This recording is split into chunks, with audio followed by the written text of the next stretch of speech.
Hello my dear friends, welcome to lucky education. और आज हम देखेंगे क्लास 7th की ज्योग्राफी, चैप्टर नंबर 6 चल रहा है, natural vegetation and wild life, और इसका लेक्चर नंबर 2। और इसका आज का जो टॉपिक रहने वाला है वो है टाइप्स ऑफ फॉरेस्ट। तो जितने भी टाइप्स के फॉरेस्ट हैं वो आज हम एक ही बार में कवर कर लेंगे, एक एक करके डिस्कस नहीं करेंगे। सारे फॉरेस्ट में आज कवर कराऊंगा आपको, ठीक है।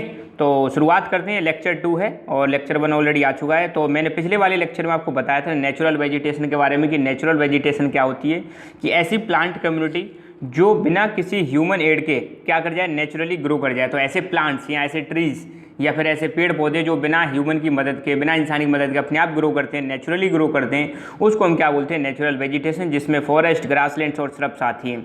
तो आज हम डील करने वाले हैं फॉरेस्ट के बारे में। अगला वीडियो जो आएगा उसमें हम डील करेंगे ग्रासलैंड्स के बारे में पढ़ेंगे। तो फॉरेस्ट की अगर हम बात करें तो फॉरेस्ट हमारे 6 प्रकार के फॉरेस्ट यहाँ पर दे रखे हैं अपनी बुक में। 6 टाइप्स के फॉरेस्ट दे रखे हैं। पहले है tropical evergreen, tropical deciduous, temperate evergreen, temperate deciduous. देख रहे हो यहाँ पर क्या है, 2 बार तो ट्रॉपिकल आ रहा है और 2 बार टेम्परेट आ रहा है। पहले एवरग्रीन, फिर डेसिडुअस, फिर एवरग्रीन, फिर डेसिडुअस। तो ये तो 4 हो गए। फिर मेडिटेरेनियन वेजिटेशन और कॉनिफेरस फॉरेस्ट, ठीक है। अब यहाँ पे ये जो वर्ड आ रहा है ट्रॉपिकल और टेम्परेट, आई होप आपको पता होगा। नहीं पता तो मैं एक बार आपको बेसिक बता दूंगा कि ट्रॉपिकल का मतलब क्या है और टेम्परेट का मतलब क्या है, ठीक है। तो ये चीज़ ध्यान रखना है। तो टोटल 6 टाइप्स के फॉरेस्ट हैं। Tropical evergreen, tropical deciduous, temperate evergreen, temperate deciduous, Mediterranean vegetation और कॉनिफेरस फॉरेस्ट। एक एक करके इन सबको देखेंगे। सबसे पहले हम देखेंगे ट्रॉपिकल एवरग्रीन फॉरेस्ट के बारे में, ठीक है। अच्छा, तो एवरग्रीन, आप देखो नाम से ही पता चल रहा है, जहाँ पर ये वर्ड आ जाए ना एवरग्रीन, एवरग्रीन का मतलब है सदा हरे भरे, सदाबहार, जो हमेशा कैसे रहते हैं, हरे भरे रहते हैं, एवरग्रीन रहते हैं, उनको हम क्या बोलते हैं, एवरग्रीन फॉरेस्ट। देख सकते हो कितनी हरियाली है, एवरग्रीन है। अच्छा, तो मैं बताना चाह रहा था आपको कि ट्रॉपिकल का मतलब क्या है और टेम्परेट का मतलब क्या है। ध्यान देना, ये वर्ल्ड का आपको ग्लोब का ये आइडिया होगा, ये आपको लैटिट्यूड्स के बारे में पता होगा। ये 0 डिग्री लैटिट्यूड है, इसको हम बोलते हैं इक्वेटर। 23.5 नॉर्थ, इसको हम बोलते हैं ट्रॉपिक ऑफ कैंसर। 23.5 साउथ, इसको हम क्या बोलते हैं, ट्रॉपिक ऑफ कैप्रिकॉर्न। अब एक चीज़ ध्यान देना, Tropic of Cancer and Tropic of Capricorn के बीच वाला जो एरिया है, दोबारा मैं बता रहा हूँ, ट्रॉपिक ऑफ कैंसर जो कि नॉर्थ में है और ट्रॉपिक ऑफ कैप्रिकॉर्न जो कि साउथ में है। अब नॉर्थ और साउथ का मतलब क्या है, देखो एक चीज़ और यहाँ पे ध्यान देना, ये अपनी 0 डिग्री वाली लाइन है, ये ऊपर का जितना भी एरिया इसको हम बोलते हैं नॉर्दर्न हेमीस्फीयर, और नीचे का ये जितना भी एरिया यहाँ से इक्वेटर के नीचे का, इसको हम बोलते हैं सदर्न हेमीस्फीयर, ठीक है। तो ध्यान देना, Tropic of Cancer and Tropic of Capricorn के बीच वाले एरिया को हम बोलते हैं ट्रॉपिकल एरिया। क्या बोलेंगे, ट्रॉपिकल। और 23.5 से 66.5 और 23.5 से 66.5 दोनों तरफ, नॉर्दर्न हेमिस्फीयर में भी और सदर्न हेमिस्फीयर में भी, ये वाला जो रीजन है इसको हम बोलते हैं टेम्परेट। क्या बोलेंगे, टेम्परेट रीजन, समझ गए। तो ट्रॉपिकल रीजन की बात करें तो ये वाला रीजन आएगा, टेम्परेट मतलब ऊपर। अच्छा, एक चीज़ और आपको पता होगी, इक्वेटर से जैसे जैसे हम ऊपर जाएं या जैसे जैसे नीचे जाएं, या तो नॉर्दर्न हेमिस्फीयर में नॉर्थ पोल की तरफ जाएं या सदर्न पोल की तरफ जाएं, तो टेम्परेचर क्या होने लगता है, कम होने लगता है। तो ये चीज़ भी आपको पता होना चाहिए कि जो सबसे ज़्यादा रेनफॉल है वो इक्वेटर के आसपास या ट्रॉपिकल रीजन में ही होती है। इससे जैसे जैसे ऊपर जाएंगे रेनफॉल क्या होने लगेगी, कम होने लगेगी। अब जहाँ पे ज़्यादा रेनफॉल होती है वहाँ पर क्या पाए जाते हैं, ज़्यादा फॉरेस्ट पाए जाएंगे, ज़्यादा फॉरेस्ट पाए जाएंगे, ज़्यादा वेजिटेशन पाई जाएगी, ज़्यादा जीव जंतु पाए जाएंगे। और जैसे जैसे ऊपर जाओगे तो रेन कम होगी, रेन कम होगी तो प्लांट्स भी कम हो जाएंगे, सिंपल सी बात है, ठीक है। तो ये हो गई आपकी इक्वेटर वाली लाइन, ये हो गया आपका ट्रॉपिक ऑफ कैंसर, ये हो गया ट्रॉपिक ऑफ कैप्रिकॉर्न। तो इसके बीच में जो ये रेड रेड पोर्शन दे रखा है इसको हम बोलते हैं ट्रॉपिकल जोन। ट्रॉपिकल जोन जहाँ पर सन की रेज बहुत ज़्यादा पड़ती हैं, हीट बहुत ज़्यादा पड़ती है, हीट बहुत ज़्यादा पड़ने की वजह से यहाँ पे एवोपरेशन बहुत ज़्यादा होता है और बरसात भी बहुत ज़्यादा होती है। और इस वाले रीजन में जो फॉरेस्ट पाए जाते हैं उनको हम बोलते हैं ट्रॉपिकल। ट्रॉपिकल में अब चाहे वो एवरग्रीन हो या डेसिडुअस हो। ऊपर वाला ये दिखा रखा है यहाँ पे, ये जो रीजन है ये है टेम्परेट है। टेम्परेट थोड़ा ऊपर जाओगे यहाँ पे टेम्परेचर थोड़ा कम रहता है और यहाँ पर रेनफॉल भी कम होती है, और रेनफॉल कम होती है तो यहाँ पर फॉरेस्ट भी कम पाए जाते हैं, इतनी ज़्यादा डेंस नहीं पाए जाते। ये हो गया आपका टेम्परेट, ठीक है। तो ये चीज़ ध्यान रखना कौन सा टेम्परेट है और कौन सा ट्रॉपिकल है, तो ये आइडिया आपको होना चाहिए। इसलिए ये सारी चीज़ें मैंने आपको पहले ही बता दी हैं और आई होप पहले भी आप इन सब चीज़ों को पढ़ चुके होंगे। तो ध्यान देना, 23.5 नॉर्थ से 23.5 साउथ के बीच का रीजन, पूरा की पूरा ये रीजन ट्रॉपिकल रीजन है, ठीक है। अपना भारत भी, आधा भारत अपना किस में आता है, आपको पता है भारत में, इंडिया में बीचों बीच में से ट्रॉपिक ऑफ कैंसर गुजर रही है। तो इंडिया के जो नीचे वाला, बीचों बीच के नीचे वाला जो पार्ट है, जिसको हम साउथ वाला पार्ट बोलते हैं, वो ट्रॉपिकल रीजन में ही पाया जाता है। तो वहाँ पर आपको पता है फॉरेस्ट भी अच्छे पाए जाते हैं वेस्टर्न घाट के आसपास। ओके, सो ट्रॉपिकल एवरग्रीन फॉरेस्ट, पहली बात तो इनको रेन फॉरेस्ट के नाम से भी जाना जाता है। रेन फॉरेस्ट के नाम से क्यों जाना जाता है? क्योंकि बरसात बहुत होती है यहाँ पर, तो जहाँ पर बहुत ज़्यादा बरसात होती है वहाँ पर जो फॉरेस्ट है उनको हम ट्रॉपिकल रेन फॉरेस्ट कहते हैं। स्पेशली ये ट्रॉपिकल एरिया में, अब ट्रॉपिकल एरिया में रेनफॉल बहुत ही होती है।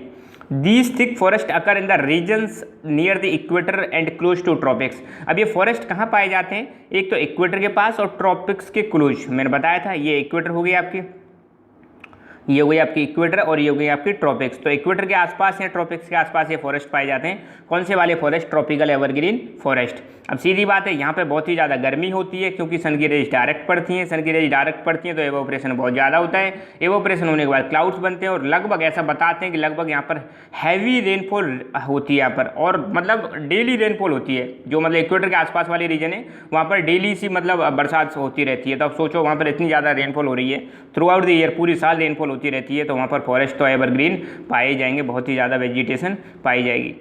एंड ये जो फॉरेस्ट होते हैं ट्रॉपिकल एवरग्रीन फॉरेस्ट, इनमें जो पेड़ होते हैं उनमें पेड़ की जो पत्तियां होती हैं, लीव्स, उनका गिरने का कोई टाइम नहीं होता, कोई सीजन नहीं होता। जैसे आपने देखा होगा इंडिया में हमारे जो पेड़ होते हैं उनकी मतलब एक सीजन आता है, ड्राई सीजन में पत्तियां गिर जाती हैं पेड़ों की। क्यों गिर जाती हैं? ताकि मतलब ड्राई सीजन में पानी की वैसी कमी होती है, तो मतलब पानी का कंजर्व करने के लिए प्लांट क्या करते हैं, अपनी पत्तियां गिरा देते हैं। अब यहाँ पर तो पानी बहुत है, अवेलेबल है, ज़रूरत से ज़्यादा अवेलेबल है, तो यहाँ पर ऐसा कोई फिक्स सीजन नहीं होता। There is no particular season, the tree do not shed their leaves all together, this is the reason they are called evergreen. अब यहाँ पर ऐसा कोई सीजन नहीं है कि ट्री अपनी पत्तियों को गिराएं, इसलिए ये हमेशा जो पेड़ होते हैं वो हमेशा कैसे रहते हैं? एवरग्रीन। पत्तियाँ गिरती नहीं है, कोई फिक्स टाइम नहीं है, तो हमेशा पत्तियाँ पेड़ पर रहती है, गिरती हैं कभी कभी, तो मतलब ऐसा फिक्स टाइम नहीं है पर कब गिरती हैं, इसलिए इनको हम क्या बोलते हैं? एवरग्रीन फॉरेस्ट बोलते हैं। अब देखो, थिक कैनोपीज, पेड़ों के ऊपर ऐसे जो पत्तियां होती हैं पूरा कवर होता है, उसको हम क्या बोलते हैं? कैनोपीज बोलते हैं। तो अब पेड़ है ये मान लो, और ये पूरी कई सारी पत्तियों से ऐसे करके कवर हो गया, तो इनका कवर इतना डेंस होता है, इतना थिक होता है कि सनलाइट, अब जैसे मान लो यहाँ पे पेड़ है, ये पेड़ हो गया और यहाँ पे सन है, तो सनलाइट मतलब इसको क्रॉस नहीं कर सकती, इतना ज़्यादा डेंस मतलब ये ट्रीज होते हैं। तो thick canopies of closely spaced trees do not allow sunlight to penetrate inside the forest even in the day time. मतलब इतने ज़्यादा घने फॉरेस्ट होते हैं, इतने ज़्यादा डेंस फॉरेस्ट होते हैं कि दिन में भी सन की रेज इन फॉरेस्ट को पास करके नीचे नहीं जा सकती, ज़मीन पर नहीं जा सकती, इतने ज़्यादा डेंस होते हैं। कौन से वाले? ट्रॉपिकल एवरग्रीन फॉरेस्ट, क्योंकि इनकी जो पत्तियाँ होती हैं बहुत ही ज़्यादा डेंस होती हैं और बहुत ही ज़्यादा पास में होते हैं, डेंसिटी इनकी बहुत ही ज़्यादा होती है पेड़ों की। ट्रॉपिकल एवरग्रीन फॉरेस्ट में यहाँ पे हार्डवुड ट्रीज पाए जाते हैं, जैसे रोजवुड, ये रोजवुड हो गया, एबोनी और महोगनी, ये ट्रीज हैं, ये कहाँ पर पाए जाते हैं? ट्रॉपिकल एवरग्रीन फॉरेस्ट में। एग्जाम्पल में पूछ लिया जाता है कि बताओ ये रोजवुड, एबोनी, महोगनी कहाँ पर पाए जाते हैं, तो आपको बताना है कि ट्रॉपिकल एवरग्रीन में पाए जाते हैं। अच्छा, एक चीज़ और आपको यहाँ पर बता रखी है कि जो ट्रॉपिकल एवरग्रीन फॉरेस्ट है, अब आपको पता है एक देश है ब्राज़ील, और ब्राज़ील कहाँ पर आता है? अपना एक कॉन्टिनेंट है साउथ अमेरिका, ऊपर इसके कॉन्टिनेंट है नॉर्थ अमेरिका। तो साउथ अमेरिका में इसका एक बहुत ही बड़ा देश है ब्राज़ील, और ब्राज़ील के बीचों बीच में से आप देखो, बीचों में नहीं, ऊपर से थोड़ी इक्वेटर जा रही है, ठीक है। अब इक्वेटर के पास है ब्राज़ील, तो यहाँ पर रेन फॉरेस्ट जो पाए, यहाँ पर एवरग्रीन फॉरेस्ट पाए जाते हैं, और यहीं से एक रिवर भी गुजरती है जिसको हम बोलते हैं अमेजोन रिवर, और यहाँ के जो फॉरेस्ट है इनको बोलते हैं अमेजोन फॉरेस्ट। तो बहुत ही ज़्यादा डेंस फॉरेस्ट पाए जाते हैं, कहाँ पर? ब्राज़ील में अमेजोन के फॉरेस्ट हैं, और इन अमेजोन के फॉरेस्ट को बोलते हैं लंग्स ऑफ द अर्थ। क्या बोला जाता है? लंग्स ऑफ द अर्थ बोला जाता है, इतने ज़्यादा मतलब डेंस हैं। अब लंग्स क्यों कह रहे हैं भाई? लंग्स का काम क्या है आपको पता ही है, O2 CO2 का एक्सचेंज करना, ठीक है। तो ये भी जब जहाँ पे फॉरेस्ट ज़्यादा होंगे तो वहाँ पे फोटोसिंथेसिस की रिएक्शन ज़्यादा होगी। कमेंट करके बताओ फोटोसिंथेसिस क्या होता है। तो फोटोसिंथेसिस की रिएक्शन ज़्यादा होगी तो ये हमारी अर्थ के बैलेंस करने में, जो एटमॉस्फेरिक गैसेस हैं उनको बैलेंस करने में हेल्प करते हैं, ठीक है। तो जो ब्राज़ील के अमेजोन फॉरेस्ट है उनको हम क्या बोलते हैं? Lungs of the earth. मैं चाहूँगा कि आप कमेंट करके बताएं कि व्हाट इज फोटोसिंथेसिस, ठीक है। अच्छा, इन्हीं अमेजोन फॉरेस्ट में एक सांप पाया जाता है, भयंकर वाला, देख सकते हो कितना बड़ा सांप है, नाम पता चल गया होगा इसका, एनाकोंडा, ठीक है। तो anaconda the one of the world's largest snake found in the tropical rain forest, it can kill and eat large animal such as crocodile.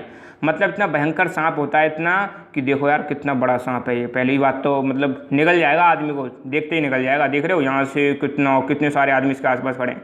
तो बड़े बड़े फॉरेस्ट, इनसे छोटे भी होते हैं पर बहुत ज़्यादा बड़े बड़े होते हैं। क्रोकोडाइल को भी ये खा सकते हैं, निगल सकते हैं, बड़े बड़े जानवर को भी निगल सकते हैं। इतने भयंकर सांप पाए जाते हैं कहाँ पर? ट्रॉपिकल एवरग्रीन फॉरेस्ट में। अब देखेंगे ट्रॉपिकल डेसिडुअस, ठीक है। अब जहाँ पे थोड़ी सी कम बरसात होती है ट्रॉपिकल की एवरग्रीन की तुलना में, वहाँ पर ही आपको मिलेंगे डेसिडुअस वाले फॉरेस्ट। तो इनको मॉनसून फॉरेस्ट के नाम से भी जानते हैं। पहली बात तो ये ध्यान रखना, tropical deciduous are the monsoon forest found in the large part of India, northern Australia, Central America. कहाँ कहाँ पर पाए जाते हैं, ध्यान देना, एक तो अपने भारत में पाए जाते हैं, पूरे भारत में नहीं है, भारत के कुछ पार्ट्स में, ऑस्ट्रेलिया और नॉर्थ अमेरिका, अमेरिका के नॉर्थ वाले पार्ट में, ठीक है, सेंट्रल अमेरिका, सॉरी, ये हो गया अपना सेंट्रल अमेरिका, ये हो गया इंडिया और ऑस्ट्रेलिया। ऐसी मतलब बुक में जो दे रखी है वही चीज़ मैं बताऊंगा अभी, ठीक है।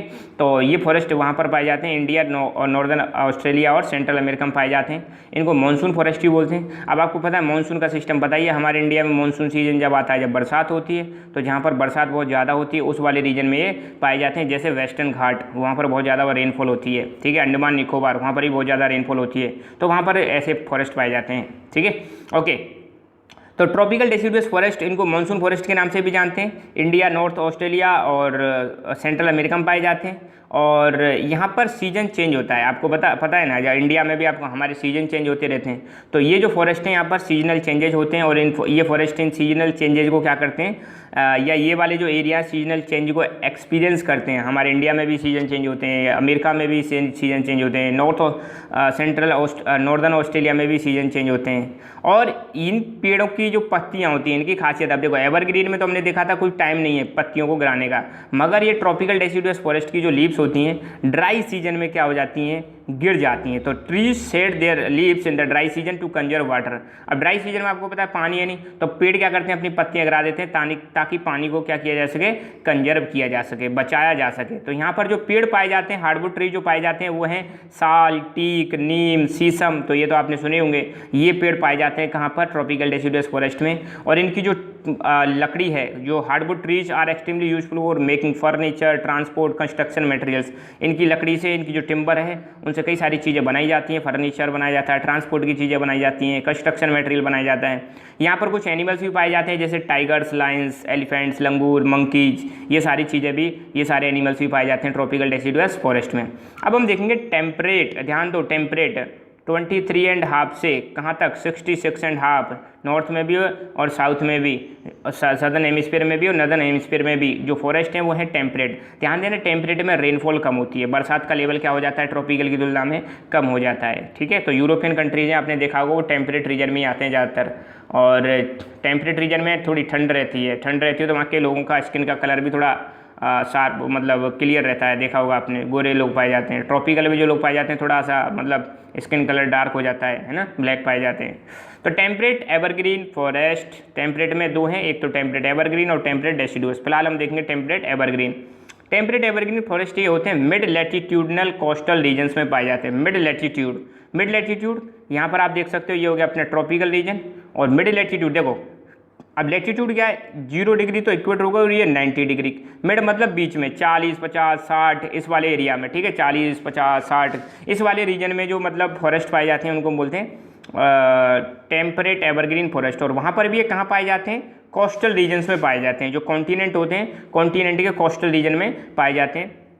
East and north east margins of the continent are covered with temperate evergreen and deciduous forest. East margin, अब जैसे मान लो ये कोई कॉन्टिनेंट है, इसका ईस्ट वाला पार्ट कौन सा हो जाएगा, ये वाला पार्ट ईस्ट हो जाएगा। और नॉर्थ ईस्ट कौन सा हो जाएगा, ये नॉर्थ, ये ईस्ट, ये नॉर्थ ईस्ट हो जाएगा। मतलब अगर कोई कॉन्टिनेंट है तो उसके इस वाले भाग में या इस वाले भाग में आपको मिलेंगे कौन से वाले फॉरेस्ट, टेम्परेट एवरग्रीन और टेम्परेट डेसिडुअस फॉरेस्ट मिलेंगे। तो इस बहुत इंपॉर्टेंट है, east and north east margins of the continent are covered with temperate evergreen and temperate deciduous forest. कुछ ऐसे करके दिखाई देते हैं, थोड़े हल्के होते हैं, इनकी डेंसिटी ज़्यादा नहीं होती है, ठीक है। कहाँ कहाँ पर पाए जाते हैं, साउथ ईस्ट यूएसए। अब जैसे ये यूएसए हो गया, ठीक है, यूएसए में साउथ ईस्ट, ये हो गया अपना ईस्ट, ये हो गया साउथ, और ये हो गया साउथ ईस्ट। तो मतलब यूएसए के कौन से वाले पार्ट में, साउथ ईस्ट वाले पार्ट में। पहली बात तो ईस्टर्न साइड में, ये साउथ चाइना, ये चाइना हो गया इसके साउथ वाले पार्ट में। साउथ ईस्ट ब्राज़ील, ये ब्राज़ील के भी साउथ ईस्ट में, ब्राज़ील यहाँ पे होगा। तो ये साउथ ईस्ट या ईस्ट वाले पार्ट में पाए जाते हैं, ठीक है। कौन से वाले फॉरेस्ट, टेम्परेट डेसिडुअस फॉरेस्ट। और ईस्टर्न मार्जिन्स पे मिलेंगे। ईस्टर्न मार्जिन्स का मतलब है, जैसे मान लो नॉर्थ अमेरिका कॉन्टिनेंट हो गया तो इसका ये ईस्टर्न वाला भाग हो गया, तो ईस्टर्न मार्जिन्स पर मिलते हैं, कोस्टल एरिया में पाए जाते हैं, ठीक है। यहाँ पर जो पेड़ पाए जाते हैं, ओक, पाइन, यूकेलिप्टस, ये वाले पेड़ पाए जाते हैं। इनकी यहाँ पे जो पेड़ होते हैं वो हार्ड भी होते हैं और एज वेल एज सॉफ्टवुड वाले ट्रीज भी पाए जाते हैं। अब हम देखेंगे मेडिटेरेनियन फॉरेस्ट, मेडिटेरेनियन वेजिटेशन, ठीक है। तो मेडिटेरेनियन जो वर्ड है फॉरेस्ट है वो कहाँ से आया है? मेडिटेरेनियन सी, ये आप नाम सुना ही होगा मेडिटेरेनियन सी। तो ध्यान देना मेडिटेरेनियन सी जो है इसके नीचे तो अफ्रीका मिल जाएगा, इधर की साइड में ईस्ट की साइड में एशिया मिल जाएगा, ऊपर क्या मिलेगा? यूरोप मिलेगा, ठीक है। तो ये चीज़ आपको ध्यान रखनी है कि मेडिटेरेनियन सी कहाँ, ये कंट्री हैं कई सारे जैसे Egypt, Libya, Tunisia, Algeria, Morocco, ये अफ्रीकन कंट्रीज हैं, Spain, Monaco, France, Italy, Greece, ये आपके कंट्रीज हो गए यूरोपियन। यहाँ पे आपकी टर्की, सीरिया, लेबनान, इजराइल, और तो इनके आसपास जो है मतलब जो सी है इसको हम बोलते हैं मेडिटेरेनियन सी। बहुत इंपॉर्टेंट है। सर्दियों में यहाँ से ध्यान देना, यहाँ पे जब सर्दियों में विंटर सीजन में जब साइक्लोन आते हैं तो ये साइक्लोन से हवाएं जो होती हैं इंडिया की तरफ जाती हैं, जिनको वेस्टर्लीज बोलते हैं, और उनकी वजह से विंटर सीजन में हमारे यहाँ बरसात भी होती है, रेनफॉल भी होती है, जिसको मावट बोलते हैं। तो ध्यान देना कभी जब हम पढ़ेंगे रेनफॉल के बारे में, तो जो मावट रेनफॉल होती है वो इसी सी के आसपास साइक्लोन्स आते हैं जिनको हम बोलते हैं टेम्परेट साइक्लोन्स, उसी साइक्लोन्स की वजह से इंडिया में विंटर सीजन में रेनफॉल होती है जिसको हम बोलते हैं मावट।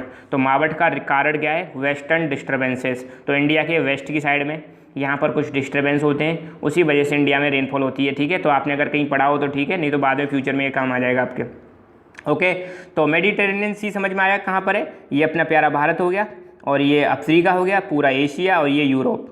यहाँ पे जो रीजन है इसको हम बोलते हैं मेडिटेरेनियन सी, तो यहाँ पर पाए जाते हैं, ठीक है। तो the west and south west, आप ध्यान दो, अब the west and south west margins of the continent है मेडिटेरेनियन वेजिटेशन। ये वेजिटेशन जरूरी नहीं है इस वाले रीजन में ही पाई जाए, इसके अलावा और भी कहीं पाई जा सकती है। अब जैसे मान लो कॉन्टिनेंट है अपना नॉर्थ अमेरिका, तो इसके वेस्ट ये वाला भाग कौन सा हो गया? वेस्ट, या साउथ वेस्ट? साउथ वेस्ट कौन सा हो जाएगा? अब देखो ध्यान देना, इनका टेंशन मत लो आप कभी भी, ये तो हो गया वेस्ट, ये हो गया साउथ, तो इन दोनों के बीच का हो गया साउथ वेस्ट। तो यहाँ तो ये वेस्ट वाले रीजन में मिल सकते हैं या साउथ वेस्ट वाले रीजन में मिल सकते हैं। तो यहाँ पे खास बात क्या है कि मेडिटेरेनियन वेजिटेशन जो है वो वेस्टर्न साइड में मिलेगी, कॉन्टिनेंट के वेस्टर्न मार्जिन्स पर, भाग पर मिलेगी, ठीक है। तो दो चीज़ ध्यान रखनी है, वेस्ट और south west margins of the continent have the Mediterranean vegetation, मतलब जितने भी कॉन्टिनेंट हैं उसका या तो वेस्ट वाला भाग या साउथ वेस्ट वाले भाग पर ही ये वेजिटेशन मिलेगी। तो ये यहाँ पर तो मिलती है मेडिटेरेनियन सी के आसपास। इसके अलावा जैसे Australia, Africa, south America, north America, इनमें भी ये पाई जाती है, ठीक है। तो ये हो गया मेडिटेरेनियन सी, मैंने अभी बताया था आपको। कई सारे कंट्रीज हैं इसके आसपास जैसे Italy, Greece, Turkey, France, Spain, Morocco, Algeria, Tunisia, ये सारी कंट्री है, और यहाँ पर बीच में है मेडिटेरेनियन सी, ठीक है। तो it is mostly found in the areas, और ये वेजिटेशन है मेडिटेरेनियन वेजिटेशन, ये कहाँ पर? यूरोप, ऊपर वाला भाग यूरोप, अफ्रीका ये वाला भाग अफ्रीका, और एशिया ये वाला भाग हो गया एशिया। तो इनके आसपास पाई जाती है। और भी हम स्पेसिफिक बात करें तो कैलिफोर्निया आपको पता है यूएसए में, कैलिफोर्निया में पाई जाती है। साउथ वेस्ट अफ्रीका के साउथ वेस्ट में भी पाई जाती है, अफ्रीका ये हो गया। और साउथ वेस्टर्न साउथ अमेरिका के साउथ वेस्ट वाले भाग में, साउथ वेस्ट ऑस्ट्रेलिया के साउथ वेस्ट वाले भाग में भी कौन सी वेजिटेशन पाई जाती है? Mediterranean vegetation. यहाँ पे अब ध्यान देना, जो गर्मियाँ होती हैं, समर सीजन होता है वो हॉट एंड ड्राई होता है, जबकि विंटर में थोड़ी सी रेनफॉल होती है, यहाँ पर माइल्ड रेनफॉल होती है, हल्की रेनफॉल होती है, ज़्यादा नहीं हल्की रेनफॉल होती है विंटर सीजन में, और जबकि समर कैसी होती है? Hot and dry.